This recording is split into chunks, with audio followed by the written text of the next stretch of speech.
Again the Israelites did evil in the sight of the Lord. So the Lord gave them into the hands of the Midianites for 7 years. The Midianites, Amalekites, and other eastern peoples ravaged their land, destroying crops and livestock. The Israelites hid in caves and cried out to the Lord for deliverance. Gideon was threshing wheat in a winepress to hide it from the Midianites when the angel of the Lord appeared. He said, "The Lord is with you, mighty warrior." Gideon doubted, asking, "If the Lord is with us, why has all this happened?" The Lord told him, "Go in the strength you have and save Israel." And he said unto him, "If now I have found grace in thy sight, then show me a sign that thou talkest with me. Depart not hence, I pray thee, until I come unto thee, and bring forth my present, and set it before thee." And he said, "I will tarry until thou come again." Gideon brought a young goat, unleavened bread and broth. The angel touched the offering with the tip of his staff, and fire flared from the rock, consuming it. Then the angel vanished. Gideon exclaimed, "Alas, sovereign Lord, I have seen the angel of the Lord face to face." That night, God told Gideon to tear down his father's altar to Baal and cut down the Asherah pole beside it. He built an altar to the Lord and offered a bull. Because he feared his family and the townspeople, he did it at night.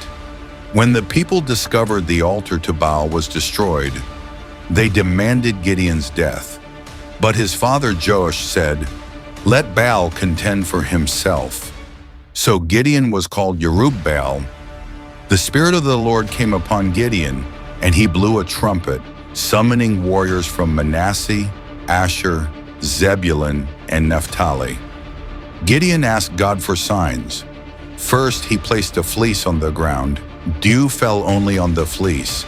Then he reversed the sign. Dew fell on the ground, but not the fleece.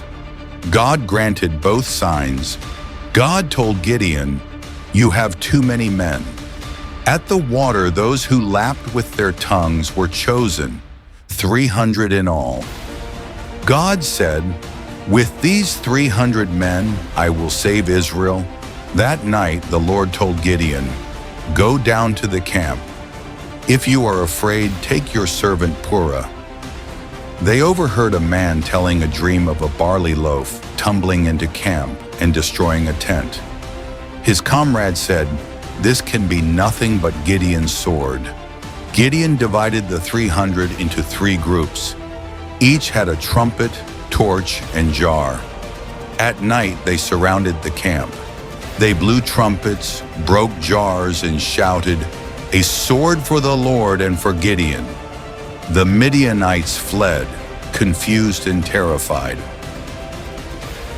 Gideon called the Ephraimites to capture fleeing leaders Oreb and Zeb.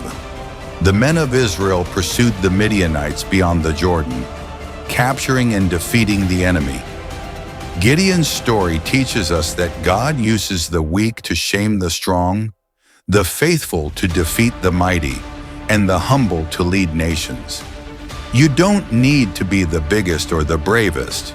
You just need faith, obedience, and a willing heart. Because with God, a little one shall become 1,000, and a small one a strong nation. I, the Lord, will hasten it in his time, says his word in Isaiah chapter 60, verse 22.